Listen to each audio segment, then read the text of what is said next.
Welcome to Shri Rajiv Gandhi IAS academy. Friends, இந்த வீடியோவில் August 5ஆம் தேதிக்கான கரண்ட் அஃபேர்ஸ் எல்லாமே பார்க்க போகிறோம். சரி, வாங்க பார்க்கலாம். ஃப்ரெண்ட்ஸ், இந்த வீடியோட நோட்ஸ் எல்லாமே கீழே பிடிஎஃப் டிஸ்கிரிப்ஷன் கொடுத்துருக்கோம். அதெல்லாமே கிளிக் பண்ணி டவுன்லோட் பண்ணிச்சிங்க. அப்புறம் நம்ம டெலிகிராம் குரூப் லிங்க்மே கீழே டிஸ்கிரிப்ஷன் கொடுத்துருக்கோம். அதுலேயுமே கிளிக் பண்ணி ஜாயின் பண்ணிங்க. நம்முடைய டெலிகிராம் குரூப்பில் கரண்ட் அஃபேர்ஸ் குயிசஸ் நடத்திட்டு வரோம். நீங்களுமே ஜாயின் பண்ணி அட்டன் பண்ணிக்கலாம். ஓகே, சரி வாங்க பார்க்கலாம். ஃபஸ்ட்டு, வின்ஃபாஸ்ட் நிறுவனத்தின் மின் வாகன உற்பத்தி ஆலை முதல் முறையாக இந்தியாவில் எங்கு திறக்கப்பட்டது?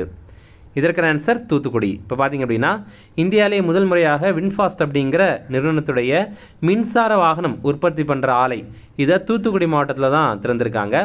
தூத்துக்குடி மாவட்டத்தில் சில்லாநத்தம் அப்படிங்கிற பகுதியில் சிப்காட் தொழில் பூங்கா இருக்குது. அங்கே தான் இதை வந்து திறந்திருக்காங்க.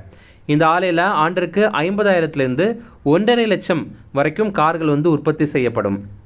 இந்த வின்ஃபாஸ்ட் நிறுவனம் வந்து வியட்நாம் நாட்டை சேர்ந்த நிறுவனம். இதில் என்ன சிறப்பு அப்படின்னா, இந்த தூத்துக்குடியில் ஒரு ஆலை அமைக்கிறாங்கல்ல, இதில் 80-90% பணியாளர்கள் தூத்துக்குடி மற்றும் அதன் பக்கத்தில் இருக்கிற மாவட்டங்களிலிருந்து தான் பணியமர்த்தப்படுவாங்க அப்படின்னு சொல்கிறாங்க. அப்புறம் 2024ஆவது ஆண்டு உலக முதலீட்டாளர்கள் மாநாடு நடைபெற்றது. அதாவது போன ஆண்டு பார்த்தீங்கன்னா உலக முதலீட்டாளர்கள் மாநாடு நடைபெற்றது. அப்போ தான் இந்த வின்ஃபாஸ்ட் ஒப்பந்தம் வந்து போட்டிருந்தாங்க. என்னென்னா, ரூபாய் 16,000 கோடி முதலீட்டில் தூத்துக்குடியில் மின் வாகன உற்பத்தி மையம் வந்து அமைக்கப்படும் அப்படின்னு ஒப்பந்தம் பண்ணியிருந்தாங்க. இதன் மூலமாக 3,500 பேருக்கு வேலைவாய்ப்பு கிடைக்கும் அப்படின்னு உறுதி பண்ணியிருந்தாங்க. அப்புறம் 2024ஆவது ஆண்டு பிப்ரவரி மாதம் அந்த ஆலைக்கு அடிக்கல் வந்து நாட்டப்பட்டது. இப்போ அதை வந்து திறந்தே வைத்துட்டாங்க. அதோடைய மொத்த பரப்பளவு 408 ஏக்கர். இந்த திறப்பு விழா இருக்குல்ல, இதில் வந்து நம்முடைய தமிழக முதல்வர் சில அறிவிப்பை வெளியிட்டிருக்காரு. என்னென்னா, மின்சார உற்பத்தியுடைய தலைநகரமாக தமிழ்நாடு விளங்குகிறது அப்படின்னு தெரிவித்திருக்காரு.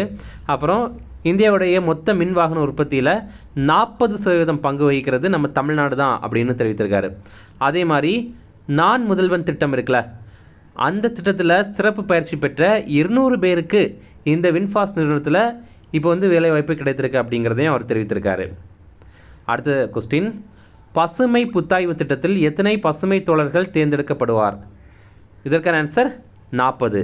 பசுமை புத்தாய்வு திட்டம் இது 2023ஆவது ஆண்டு தமிழக அரசு தொடங்கின ஒரு திட்டம். இதனுடைய நோக்கம் என்ன அப்படின்னா, காலநிலை நடவடிக்கை மற்றும் சூழியல் நிர்வாகம். இந்தியாவிலே முதல் முறையாக இந்த திட்டத்தை நம்ம தமிழ்நாடு தான் செயல்படுத்துகிறோம். இந்த திட்டத்தில் என்ன பண்ணுவாங்க அப்படின்னா, இளம் திறமையாளர்களை தேர்வு பண்ணுவாங்க. அவங்களுக்கு சில பயிற்சிகள் வழங்கி இந்த மாதிரி எப்படி காலநிலையை வந்து பாதுகாக்கலாம், அந்த மாதிரிப்பட்ட வேலைகள் எல்லாம் அவங்கள வந்து ஈடுபடுத்துவாங்க. அப்போ இந்த திட்டத்தின்படி அரசு இயந்திரத்தில் இளம் திறமையாளர்களை வந்து இணைப்பாங்க. இதில் மொத்தமாக 40 பசுமை தோழர்களை வந்து தேர்வு பண்ணுவாங்க. மாவட்டத்துக்கு ஒருத்தங்க அப்படின்ற மாதிரி 38 மாவட்டத்துக்கு 38 பேர் மற்றும் மாநில அளவில் 2 பேர், அப்படி பார்க்கும்போது மொத்தமாக 40 பசுமை தோழர்கள் வந்து தேர்வு செய்யப்படுவாங்க. இவங்க என்ன பண்ணுவாங்க அப்படின்னா, தமிழக அரசுடைய பசுமை மேலாண்மை தொடர்பான இயக்கங்களை முன்னெடுத்து செல்வாங்க. இவங்களுடைய பணிக்காலமாக 2 ஆண்டுகள் தான் இருக்கும். இவங்களுக்கு மாத உதவித்தொகையாக ரூபாய் 65,000 கொடுப்பாங்க. அப்புறம் பயண செலவுக்காக ரூபாய் 10,000 கொடுப்பாங்க. இது அண்ணா பல்கலைக்கழகத்துடைய உதவியுடன் தான் செயல்படுத்துகிறாங்க. இப்போ என்னாச்சு அப்படின்னா, 2023ஆவது ஆண்டு இந்த திட்டத்தை தொடங்கினாங்கல்ல, அப்போது first batch of the students, அதாவது ஃபஸ்ட்டு பேட்ச் இருக்காங்கல்ல, அவங்க வந்து இதில் பணிபுரிந்து 2 ஆண்டுகள் முடிவு பெற்றாங்க. அதனால் நிறைவு சான்றிதழ்கள் வந்து 40 பேருக்கு இப்போ வழங்கியிருக்காங்க. இப்போ செகண்ட் பேட்ச் வந்து இனிமேல் ஸ்டார்ட் பண்ணுவாங்க. ஃப்ரெண்ட்ஸ், நம்ம ராஜீவ்காந்தி ஐஏஎஸ் அகாடமியில் டிஎன்பிஎஸ்சி குரூப் 2 குரூப் 2 எக்ஸாமுக்கு டெஸ்ட் சீரிஸ் வந்து இலவசமாகவே கொடுக்குறோம். இதற்கான ஷெட்யூல் பார்த்தீங்கன்னா இந்த வீடியோ டிஸ்கிரிப்ஷனில் வந்து கொடுத்துருக்கோம். நீங்கள் கிளிக் பண்ணி பாருங்கள். இது சம்மந்தமாக உங்களுக்கு ஏதாவது தகவல் தரணும் அல்லது நீங்கள் இதில் ஜாயின் பண்ணணும் அப்படின்னா ஸ்க்ரீனில் தெரிகிற ஃபோன் நம்பரில் நீங்கள் வந்து கால் பண்ணி பேசிக்கலாம். அடுத்தது, நீங்கள் காலேஜில் ஃபைனல் இயர் படிக்கிறீங்க அப்படின்னா நம்மளுடைய இன்ஸ்டியூட்டில் எஸ்எஸ்சி எக்ஸாம் அதே மாதிரி பேங்கிங் எக்ஸாமுக்கு இலவசமாகவே வந்து கிளாஸஸ் நடத்துகிறோம். இது பார்த்திங்கன்னா முழுவதுமே ஃப்ரீ தான். இப்போ நீங்கள் காலேஜ் ஃபைனல் இயர் படிக்கிறீங்க அல்லது உங்கள் ஃப்ரெண்ட்ஸ் யாராவது காலேஜ் ஃபைனல் இயர் படிக்கிறாங்க, உங்களுக்கு தெரிஞ்சவங்க யாராவது காலேஜ் ஃபைனல் இயர் படிக்கிறாங்க அப்படின்னா அவங்களுக்கு இதை சென்ட் பண்ணுங்கள். அவங்களுக்கு கண்டிப்பாக இது யூஸ்ஃபுல்லாக இருக்கும். இதில் எப்படி ஜாயின் பண்ணணும் அப்படின்னா ஸ்க்ரீனில் இருக்கிற நம்பருக்கு கால் பண்ணி பேசினா போதும். அடுத்தது, டிஎன்பிஎஸ்சி குரூப் 2 குரூப் 2 எக்ஸாமுக்காக இலவசமாக கோச்சிங் வந்து நம்ம வழங்குகிறோம். இது பார்த்திங்கன்னா தமிழ் மீடியம் ஸ்டூடெண்ட்ஸுக்கும் வழங்குகிறோம், அதே மாதிரி இங்கிலீஷ் மீடியம் ஸ்டூடெண்ட்ஸுக்கும் வழங்குகிறோம். இதுலேயுமே நீங்கள் பார்த்தீங்கன்னா ஸ்க்ரீனில் தெரியுற நம்பருக்கு கால் பண்ணி பேசிட்டா போதும், நீங்கள் ஜாயின் பண்ணிக்கலாம். அடுத்தது, தற்போது காலமான சிபு சோரன் எந்த மாநிலத்தின் முன்னாள் முதல்வர்? இதற்கான ஆன்சர் ஜார்க்கண்ட். இப்போ பார்த்திங்க அப்படின்னா ஜார்க்கண்டுடைய முன்னாள் முதல்வராக இருந்த சிபு சோரன் அப்படிங்கிறவர் இப்போ மரணம் அடைந்துட்டார். இவர் 1973ஆவது ஆண்டு ஜார்க்கண்ட் முக்தி மோர்ச்சா அப்படிங்கிற கட்சியை நிறுவினார். இந்த ஜார்க்கண்ட் முக்தி மோர்ச்சா கட்சி இருக்குல்ல, அதுதான் இப்போ வந்து அங்கே ஆட்சியிலேயே இருக்குது. இவருக்கு ஒரு சிறப்பு பேர் இருக்குது, என்ன அப்படின்னா திஷோம் குரு அப்படிங்கிறது, அதாவது மண்ணின் தலைவர் அப்படிங்கிறது தான் இதோடைய அர்த்தம். இவர் வந்து 3 முறை முதல்வராக இருந்திருக்காரு, அதே மாதிரி மத்திய அமைச்சராகவும் பதவி வகித்திருக்காரு. ஜார்க்கண்டுடைய தற்போதைய முதல்வர் ஹேமந்த் சோரன். ஹேமந்த் சோரன் இருக்கார்ல, அவருடைய தந்தை தான் இந்த சிபு சோரன் அப்படிங்கிறவர். அடுத்தது 2025 முதலீட்டாளர்கள் மாநாட்டை தமிழக அரசு எங்கு நடத்தியது? இதற்கான ஆன்சர் தூத்துக்குடி. தூத்துக்குடியில் பார்த்திங்க அப்படின்னா தமிழ்நாடு ரைசிங் இன்வெஸ்டர்ஸ் கான்க்ளேவ் அப்படிங்கிறது நடத்துகிறாங்க. அதாவது தூத்துக்குடி முதலீட்டாளர்கள் மாநாடு அப்படின்னு தமிழில் சொல்கிறாங்க.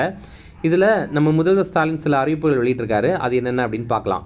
தூத்துக்குடி மாவட்டத்தில் ஒரு விண்வெளி பூங்கா அமைக்கப்படும் 250 ஏக்கர் பரப்பளவில் அப்படின்னு தெரிவித்திருக்காங்க. அப்புறம் விண்வெளித்துறைக்கு தேவையான கருவிகளுடைய உற்பத்தி மற்றும் தொழில்நுட்ப வளர்ச்சி இங்கே வந்து ஊக்குவிக்கப்படும் அப்படின்னு தெரிவித்திருக்காங்க. அடுத்தது கப்பல் கட்டுமானத்துறையை மேம்படுத்துறதுக்கு பிரத்யேக நிறுவனம் வந்து தொடங்கப்படும் அப்படின்னு தெரிவித்திருக்காரு. அடுத்தது முருங்கை இருக்குல்ல, அதோடைய ஏற்றுமதி மற்றும் சாகுபடிக்காக பொது வசதி மையம் இது வந்து திறக்கப்படும் அப்படின்னு தெரிவித்திருக்காங்க. தூத்துக்குடி மற்றும் திருநெல்வேலி மாவட்டங்களில் ரூபாய் 5,59,00,000 செலவில் வந்து இது அமைக்கப்படும் அப்படின்னு தெரிவித்திருக்காரு. அப்புறம் தமிழ்நாடு உணவு பதப்படுத்துதல் மற்றும் வேளாண் ஏற்றுமதி மேம்பாட்டுக் கழகத்தின் மண்டல பிரிவு இது திருநெல்வேலியில் அமைக்கப்படும் அப்படின்னு தெரிவித்திருக்காரு. அடுத்தது 2024-25 மீன் உற்பத்தியில் இந்தியா பிடித்த இடம் எது? இதற்கான ஆன்சர் 2ஆம் இடம். இப்போ பார்த்திங்க அப்படின்னா மீன் உற்பத்தியில் இந்தியா 2ஆம் இடம் வந்து பிடித்திருக்கோம். 2013-14 ஆண்டு வரைக்கும் 2024-25 நிதியாண்டு நம்ம இந்தியாவுடைய மீன் உற்பத்தி 103% வந்து உயர்ந்திருக்கு. இந்த ரிப்போர்ட்டை நமக்கு தெரிவித்தது யார் அப்படின்னா மத்திய மீன்வள மற்றும் கால்நடை பராமரிப்புத்துறை அமைச்சரான ராஜு ரஞ்சன் சிங் அப்படிங்கிறவர். இவர் வந்து லாலன் சிங் அப்படின்னு கூட சொல்கிறாங்க, லாலன் சிங். அடுத்தது அப்னாகர் என்ற ஓய்வு மையங்கள் யாருக்காக திறக்கப்பட்டது? இதற்கான ஆன்சர் லாரி ஓட்டுநர்கள். அதாவது லாரின்னா வெறும் லாரி மட்டும் கிடையாது, இந்த மாதிரி ட்ரக்ஸ் எல்லாம் இருக்குல்ல அவங்களுக்காக, அந்த மாதிரி ட்ரக்ஸ் ஓட்டுறாங்கல்ல அவங்களுக்காக தான் இது வந்து திறந்திருக்காங்க. இதோடைய நோக்கம் என்ன அப்படின்னா லாரி டிரைவர்களுக்கு வந்து ஓய்வு மையங்களாக இது வந்து ஓப்பன் பண்ணியிருக்காங்க. இது பார்த்திங்கன்னா இந்த ஜூலை 1ஆம் தேதி படி பார்க்கும்போது 368 மையங்கள் இந்தியா முழுவதுமே திறந்திருக்காங்க. இது எந்த அமைச்சகத்துக்கு கீழே செயல்படுத்துகிறாங்க அப்படின்னா மத்திய பெட்ரோலியம் மற்றும் இயற்கை எரிவாயுத்துறை அமைச்சகத்துக்கு கீழே தான் செயல்படுத்துகிறாங்க. இதற்கான அமைச்சர் வந்து ஹர்தீப் சிங் பூரி அப்படிங்கிறவர். அடுத்தது books and authors the conscience network அப்படிங்கிற ஒரு புத்தகம். இதை சுகதா ஸ்ரீனிவாச ராஜு அப்படிங்கிறவங்க எழுதியிருக்காங்க. இது எதை பற்றியது இந்த புத்தகம் அப்படின்னா எமர்ஜென்சி, அதாவது இந்திரா காந்தி டைமில் வந்து எமர்ஜென்சி அனௌன்ஸ் பண்ணாங்கல்ல 1975 ஆண்டு ஜூன் 25ஆம் தேதியிலிருந்து 1977 ஆண்டு மார்ச் 21ஆம் தேதி வரைக்கும் அந்த அவசர நிலை காலகட்டத்தில் அமெரிக்காவில் வாழ்ந்த இந்தியர்கள் அமைதி போராட்டம் வந்து நடத்தியிருந்தாங்க. அது தொடர்பானது தான் இந்த ஒரு புத்தகம். நம்ம ஜூன் 25ஆம் தேதியை அரசியலமைப்பு படுகொலை தினமாக கடைபிடிக்கிறோம். மத்திய அரசு இந்த மாதிரி அறிவிச்சிருந்தாங்க, நம்ம வந்து கடைபிடிக்கிறோம். இப்போ உங்களுக்கான கேள்வி என்ன அப்படின்னா இந்த எமர்ஜென்சி டைமில் நம்ம பிரதமர் மோடி வந்து என்னென்ன பண்ணார் அப்படிங்கிறத பற்றி ஒரு புத்தகம் வந்து வெளியிட்டிருந்தாங்க. அதை நம்ம கரண்ட் அஃபேர்ஸில் பார்த்துருப்போம். அந்த புத்தகத்துடைய பேர் உங்களுக்கு தெரியும்னா கமெண்ட்ஸில் சொல்லுங்கள். இந்த ரிவிஷன் பார்க்கலாம். வின்ஃபாஸ்ட் நிறுவனத்தின் மின் வாகன உற்பத்தி ஆலை தற்போது எங்கு திறக்கப்பட்டது? இதற்கான ஆன்சர் தூத்துக்குடி. அடுத்தது பசுமை புத்தாய்வு திட்டத்தில் எத்தனை பசுமை தோழர்கள் தேர்ந்தெடுக்கப்படுவார்? இதற்கான ஆன்சர் 40.